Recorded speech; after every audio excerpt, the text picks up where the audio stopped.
So I'm Bulgarian born. I was born here. I moved to the US when I was just a small child. And the Fulbright had been something that was in my mind for many years, maybe since I was in my undergraduate studies.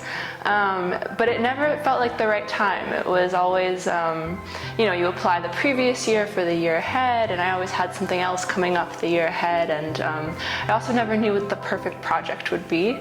And then in 2023, I guess it was, I just had this feeling like I knew it was the right time. I had just graduated from my master's degree, and I had some work lined up for the following year, but after that was more of an open plan. And I was just getting really into working with textiles in the past few years, and thinking about traditional textiles in New Mexico, which was the place I was living at the time, and learning about the traditions there. And I became very curious to learn about the Bulgarian traditions with weaving, with natural dyeing. And I also am very interested in plants and working with plants and the relationships that humans and plants have had throughout history. And so natural dye just felt like the perfect combination. And so it was the kind of thing where it was not spontaneous, but everything came together exactly at the right moment. So the project is focusing on the traditions and plants that people in Bulgaria have traditionally used for natural dyeing. So I realized very early on that it would be less so working with teachers and more so studying some texts that have been left behind, and really most of all is just getting to know the plants by myself, going to different areas, speaking maybe with people who don't know about natural dyes but maybe have more knowledge of plants and textiles in other ways, and piecing together the knowledge in that way, and just doing a lot of experiments. So a lot of walks, collecting plants, seeing what colors are produced. There's one plant that I've been wanting to find that I really wanted to work with. It's called madder root, and it is the only plant-based source to get a true red color. And I got a tip that I could find it in Burgas, which is where I'm from. And in October, I was in Burgas, and my dad was actually visiting, and we were there together. And I was like, Dad, we're gonna go on this walk. I have the coordinates. I know where we're gonna find this madder. And my dad very generously agreed to come with me and indulge me in this journey. And we walked, and I went to like the place on the map where I was told it would be, and then it turned out that it was in the cemetery, and this was the roots. And my dad was like, we can't dig up roots here in the cemetery, and I was so disappointed. And of course I knew we couldn't do it, but I was like, yes, of course we can't do it. But I had been looking forward to this, and I thought this was gonna be my moment to harvest this madder. And so, we left, and on the walk back, I was looking everywhere for it. I was like, maybe it's in some other places around, and we weren't finding it, and we decided to just go home. And on the way home, we had actually decided to take a different route, which went past the apartment building that my parents lived in when I was born. And we were walking through it, and the parking lot right next to the apartment building, the whole grassy area in between the parking lot was full of the madder root, which I thought was so amazing and beautiful. And so we stopped there and we harvested the root, and I think for me it's just one of those examples that I think when you work with plants and when you sort of work with the non-human world around us, really all of these moments of magic and mystery come up, and it was a great reminder of that. And it's still the only place where I found madder. All of these bright yellows here are from peach leaves, and so this was one of my favorite discoveries since being here, was that a lot of fruit trees, their leaves produce really beautiful colors, and it was amazing also because fruit trees, in Bulgaria, they have a lot of good symbolism and good ritual around them, and so I think finding those connections felt like one of my favorite discoveries in the process. So this is the peach leaves. This also very beautiful orange is from quince leaves. So another beautiful fruit tree that is very beloved in Bulgaria. And we also have this sort of more yellow-green, and this is from fig leaf.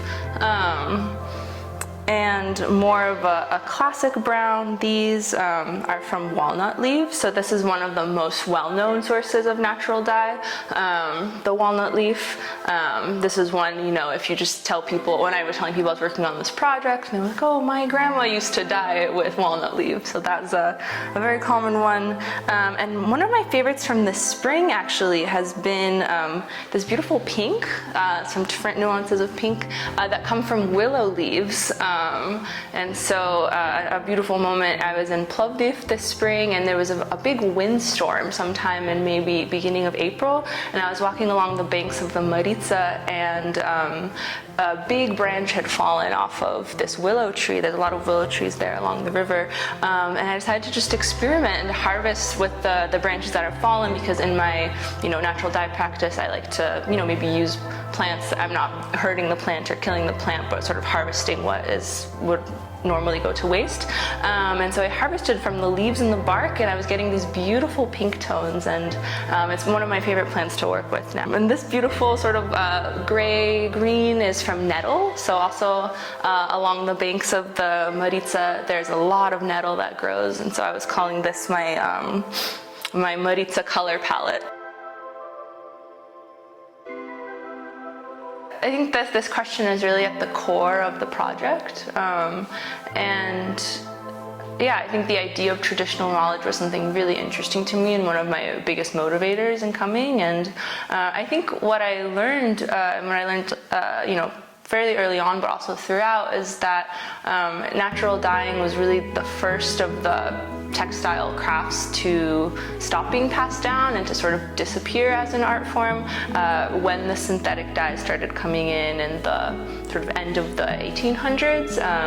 Sort of as soon as there was another option, people went to that because it was much faster and it was much you know, more efficient, which makes sense. And I think for people at that time, you know, who are working so much and they're you know, needing to make a living, of course you need to make that kind of choice. And so it was interesting to feel like the places of natural dye in Bulgarian cultural heritage are a little bit more hidden, but to me they still feel really important. I think that even you know, when you look at the colors that you get here, they really aren't colors that you can get from synthetic dyes. I think that it really it does something different to your eyes and to your sensory experience when you see a color that is made from plants rather than a synthetic color. And I think the process of going through it, the process of really having this deep knowledge of your environment and of the different plants that can produce colors and of the different you know, ways that a particular year or season are going to impact the outcome, I think are a really important part of a cultural heritage. To me, it's been really interesting, you know, being Bulgarian but not having grown up here, the process of you know, coming back and seeing it as both an insider and an outsider, but also the process of seeing from my fellow researchers and ETAs what their relationships to Bulgaria have been like. And it's been really cool to see how much everyone has loved it and everybody has formed these really beautiful relationships to it. And I think if there's something specific that calls to anyone about Bulgaria, you should absolutely pursue it. I think it's a place that really offers a lot, and I think that people who are very, very generous with their knowledge and with their resources, and I'm finding that, you know, even for my American friends coming in with their interests and with their research, people want to help them as much as they can, and so I think Bulgaria is a really wonderful place for that. One of the things that I've loved about the Fulbright is to really get to interact and be in this long-term, year-long dialogue with people from very different fields who maybe normally I wouldn't get the chance to meet, because I'm someone who has like curiosities about a lot of different things, and so getting to get these, you know, months monthly snippets of information about economics or about cybersecurity or astronomy or folk music, to me is really cool. I've found like nothing but warmth and excitement and good food and lovely parks, and I think that in Bulgaria sometimes it feels like a lot of things are very centralized in Sofia, but getting the chance really through my research to travel to some different cities, towns and villages, more rural places, I see that that's really actually not the case. There's so much going on in different regions in the country as well.